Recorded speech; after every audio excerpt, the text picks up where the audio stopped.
France 24 et La Première présente.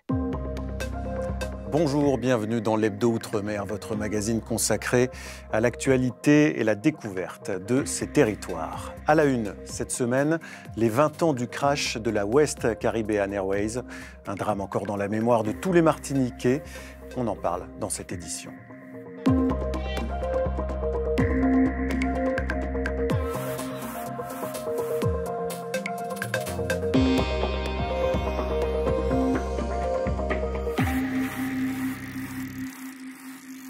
Mais avant cela, Elisabeth Borne, dans l'océan Indien, la ministre de l'Éducation nationale venue assister à la rentrée scolaire à La Réunion. La veille, elle était à Mayotte pour constater l'avancée des différentes reconstructions d'établissements, 8 mois après le passage du cyclone Chido. Nathalie Sarfati et nos équipes sur place. Elisabeth Borne a démarré sa tournée par Mayotte ce lundi, à une semaine de la rentrée scolaire, alors que les stigmates du cyclone Chido sont encore très présents. Dans cette école de Machik-à-Volamir, le toit a été complètement arraché. Les moyens pour reconstruire se font attendre, aux grandes dames du maire de la commune de Koungou. On a eu une période des vacances, on aurait pu faire les travaux. Maintenant, il faut aller de l'avant. Ce n'est pas une pression, c'est de dire la vérité pour que les choses aillent plus rapidement. À ce jour, les 700 élèves doivent se contenter de modulaires mal équipés. La ministre s'est cependant déclarée satisfaite des progrès réalisés. Je pense que les conditions, évidemment, elles ont été affectées par le cyclone, mais il y a un énorme travail qui a été mené par les maires, par le rectorat, par les entreprises qui se sont très fortement mobilisées pour que les élèves aient les meilleures conditions possibles pour la rentrée.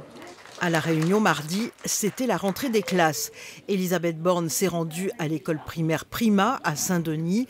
Elle a d'emblée affiché ses priorités, les savoirs fondamentaux, le climat scolaire et l'école inclusive.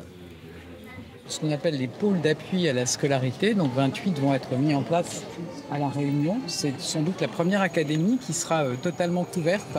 Puis visite du collège Hubert de Lille à Saint-Benoît, dont une partie a été détruite par le cyclone Garance.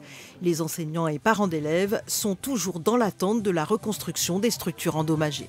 On n'a plus de murs d'escalade, de gymnase, de piscine, etc. Donc on souhaitait savoir si l'État allait mieux aider les collectivités locales pour faire avancer les dossiers. La venue d'Elisabeth Borne à Mayotte comme à La Réunion n'aura pas suffi à apaiser les inquiétudes. De nombreux élus estiment que cette visite ne répond pas aux urgences des territoires.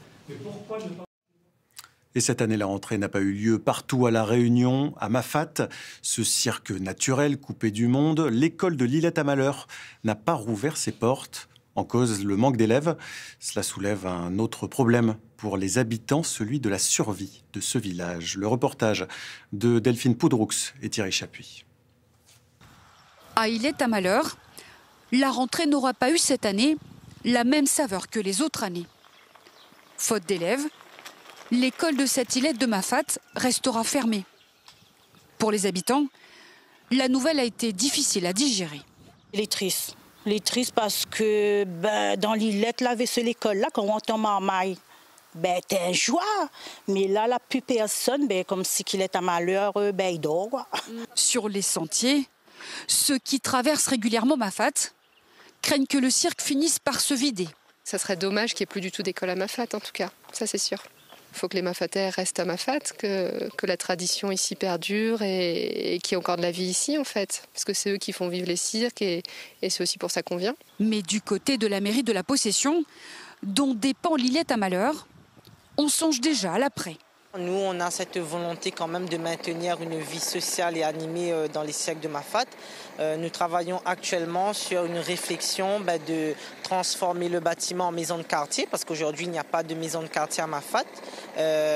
Et du coup, ce serait un lieu de rencontre pour les habitants, pour organiser des réunions, mais aussi les événements divers et variés, comme cela existe déjà dans les bars. À Îlette-à-Malheur, le seul enfant qui aurait dû être scolarisé dans l'école devra rejoindre chaque jour à pied horaire pour suivre son année scolaire. Demain, peut-être, son ancienne classe deviendra une maison de quartier ou alors une classe nature pour les enfants des bas. C'est à la mairie de la Possession d'en décider. Dans l'actualité, également l'horreur à Petit-Bourg en Guadeloupe, où le corps sans vie d'un nourrisson a été retrouvé dans une maison. Sa mère a été mise en examen pour délaissement de mineurs ayant entraîné la mort. Elle risque 30 ans de réclusion criminelle. C'est un drame resté dans la mémoire collective. En Martinique, il y a 20 ans, un avion avec à son bord 160 passagers s'est écrasé au Venezuela. Chaque année, les familles, les amis et même la population tout entière entretiennent le devoir de mémoire. C'est le dossier de cette édition. Il est signé Fabienne Léonce. Nous sommes en 2020 à Saint-Joseph. C'est l'une des nombreuses cérémonies organisées par l'AFCA. L'association des victimes du crash aérien commémore le souvenir des 152 Martiniquais. L'association a fait le choix de planter des croix avec des prénoms. C'est porter sa contribution, porter sa pierre à l'édifice et montrer que même si nous n'avons pas eu de membres de notre famille ou de proches qui ont été directement impliqués, mais qu'on est là, qu'on les soutient et qu'on ne l'oublie pas. Un temps de recueillement nécessaire, instauré depuis 2005, d'abord à Maracaibo, au Venezuela. Un à un, les parents des victimes s'avancent pour déposer une rose au pied de la stèle érigée à Maracaibo.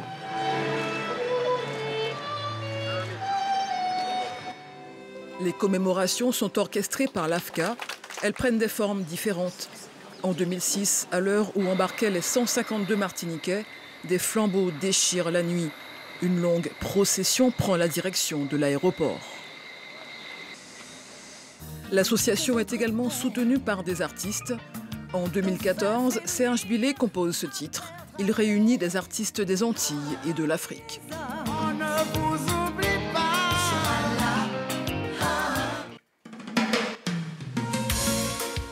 Pour les 20 ans du crash, une autre composition musicale résonne. Ce morceau a été composé par Frédéric Monrose. C'était un 16 août, un jour qu'a déchiré.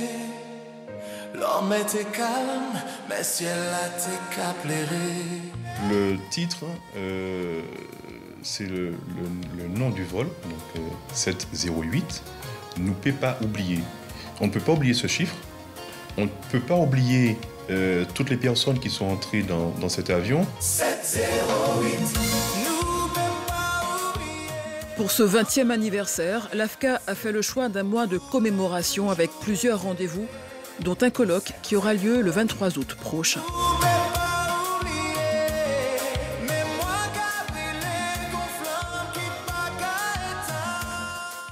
Allez, tout autre chose à présent, des bambous pour protéger le littoral. C'est la bonne idée de plusieurs bénévoles en Nouvelle-Calédonie. Ensemble, ils érigent une barrière dans le lagon pour bloquer les sédiments et ainsi permettre à la mangrove de se régénérer plus rapidement. Caroline Antich-Martin et Christian Favenec. Voici le tout premier barrage semi-perméable de Nouvelle-Calédonie. Cette construction de bambous et branchages qui émerge des flots dans la baie de Morari aura un rôle essentiel, casser la houle et le vent pour éviter la dispersion des sédiments sur les récifs coralliens. C'est une technique qui est fondée sur la nature, c'est que des matériaux naturels. C'est une structure qui a vocation à être temporaire. Et donc ça va permettre gentiment à la mangrove d'avancer et bloquer les sédiments et puis après de disparaître et de laisser la place à la mangrove. Un projet porté par Conservation Internationale avec le soutien de Calédo Clean, SOS Mangrove et Red Ground, soit une quinzaine de bénévoles qui collectent, coupent et installent les bambous et branchages pour construire les barrages. À terme, la barrière sera constituée de 3 structures de 30 mètres chacune. Une technologie mise au point par une société néerlandaise, testée avec succès en Indonésie. L'un de leurs ingénieurs a d'ailleurs fait le déplacement pour superviser le chantier. Le but, c'est de piéger les sédiments et de protéger le littoral. Dans les premiers temps, les oiseaux et les poissons reviennent dans le secteur. Puis nous restaurons la mangrove, où elle progresse naturellement. Un chantier soutenu par la mairie du Mont-d'Or. Il complète les campagnes de revégétalisation en amont de la coulée. Depuis plus de 5 ans, ce sont des dizaines de milliers d'arbres qui ont été plantés. Ce sont des travaux de restauration, de traitement de l'érosion. Ça va permettre aussi de relever le niveau du sol ici et de permettre à la mangrove d'avancer. Bientôt, des capteurs seront installés aux abords des structures pour mesurer leurs effets sur la sédimentation. Si les résultats sont probants, ces barrages contre le Pacifique pourraient être installés sur une dizaine d'autres sites. Allez, avant de se quitter, on vous emmène découvrir l'un des temps forts de l'été à Saint-Pierre-et-Miquelon. La fête basque met à l'honneur la culture et aussi les sports traditionnels. Les épreuves de force sont toujours très appréciées par les supporters. Parmi eux, Aldric Laïton et Jérôme Anger. Parmi la foule présente pour les Jeux de la force basque, plusieurs spectateurs sont venus plus tôt pour apprécier les premières démonstrations du jour. Allez, mon ben, allez. Les gens se sont déplacés en nombre cet après-midi pour encourager les équipes participantes. Moi, du coup, j'aime beaucoup l'ambiance qu'il y a aujourd'hui. Il y a beaucoup de monde avec le soleil, tout ça, donc c'est très très chouette. 3 équipes d'hommes et 2 équipes de femmes se disputent la victoire. Les performances des joueurs et joueuses forcent l'admiration. C'est assez impressionnant, ouais. Mais moi, surtout les femmes, je trouve. Parce qu'au final, elles font des performances assez relatives à celles des hommes. Ouais. Jeu des bidons, de la scie ou des épis, il y en a pour tous les goûts.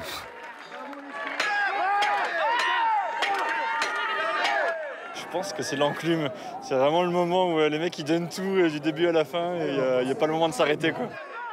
D'autres préfèrent des épreuves plus récentes. J'aime bien la charrue. C'est vraiment un truc où il faut vraiment être habile et avoir une certaine force physique quand même. Et la fameuse balle de foin trouve toujours sa place parmi les jeux favoris du public. Allez, c'est parti!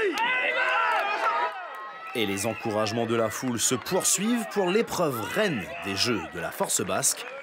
L'incontournable tire à la corde.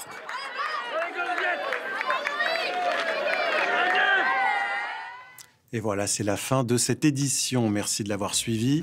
L'actualité des Outre-mer se poursuit en ligne et en continu sur france24.com et lapremière.fr. Moi, je vous dis à la semaine prochaine pour votre journal. À bientôt sur France 24.